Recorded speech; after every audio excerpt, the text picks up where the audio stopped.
Well, it's the time that I've been waiting for, and I'm sure that you've been waiting for. We now have our Fantastic Beasts and Where to Find the movie. This is the latest story from the world of Harry Potter that was written by J.K. Rowling, J.K. whatever, and directed by David Yates.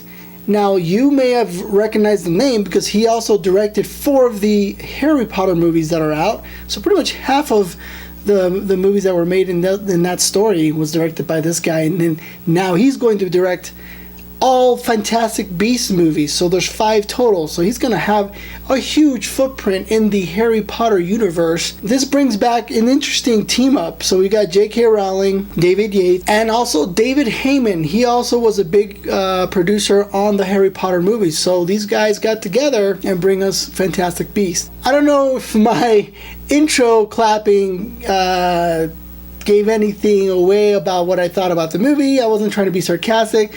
Honestly, it was a fun movie. This movie stars Eddie Redmayne. It's got Dan Fogel in it. It has Catherine Waterston, and it has Alison Sudol. These are the main people in the movie, but there are some surprises in the movie and some other actors that I was surprised that they were even in the movie. Now, I'm not going to give away who those are because I want you to enjoy the movie, but I don't know, it just seemed interesting. But again, we are in America now with the Wizarding World, and I guess we got some different faces to look at. Now, this movie centers around the main character, Newt Scamander, which is played by Eddie Redmayne, where he is basically traveling and cataloging and collecting all these different beasts, fantastic beasts, from around the world, and he makes a stop in New York, where he's basically just going to be, he's expecting to be in and out of that city, but something happens. He misplaces his briefcase, and we've got a muggle. Well, actually they're called no-maj. That's what they're calling them in America. They're not called muggles. No-maj. One thing leads to another, and these beasts get out. And it's up to Newt Scamander to basically round them all up and save the day. The movie itself was interesting because it does belong in the Harry Potter universe. It's not necessarily a prequel of the Harry Potter movies. Now, this is set 70 years before the Harry Potter story. We do have mentions of some of the characters from the original movie in this. Even though they're not calling it a prequel, it is almost leading into, here's some stuff that happened before the Harry Potter stories.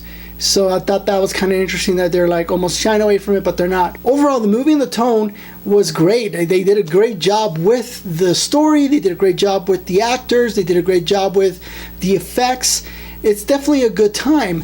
And one of the things that, and I'm going to always have a complaint about the pacing of a movie, because sometimes the pacing, even though the story may be good, it may drag on and make things a little too slow for me. And I'm not saying that the slow pacing of the movie is bad either, but it does drag a little. I understand why they did it though, and it was great because for a lot of the characters in the movie, it was good to get to know them and get some backstory so you can care about them. And I feel because this is the first of 5, they're probably just setting things up for the next movies where hopefully we're going to get a little more faster pace. There is definitely plenty of action, plenty of magic, plenty of beasts to see. So it does pick up in that. So the first part of the movie, probably the first and the second act of the movie is a little slower. The third act, obviously, we get the climax and things pick up a little. But overall, the movie is definitely a little slower than I would have liked it to be. There are a couple of plot twists in the movie that were fun that they threw in, and it does make you think and wonder. I'm not going to give any spoilers away, but look for those and see what you think and let me know in the comments below. So overall, the movie was a fun movie. I had a good time. I did enjoy it.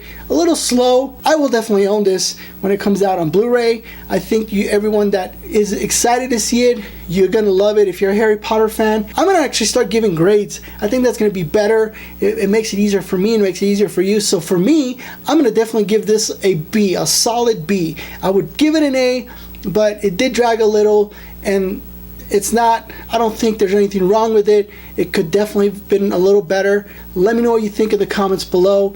If you liked the review, give me a thumbs up. If you're new to my channel, please subscribe. I want to be able to see you guys every week with new movie reviews, old movie reviews, your movie reviews. And thanks again for coming. I really enjoy everyone that shows up, and I look forward to doing more of these. The month of November, it's got some great movies, and I look forward to the end of the year.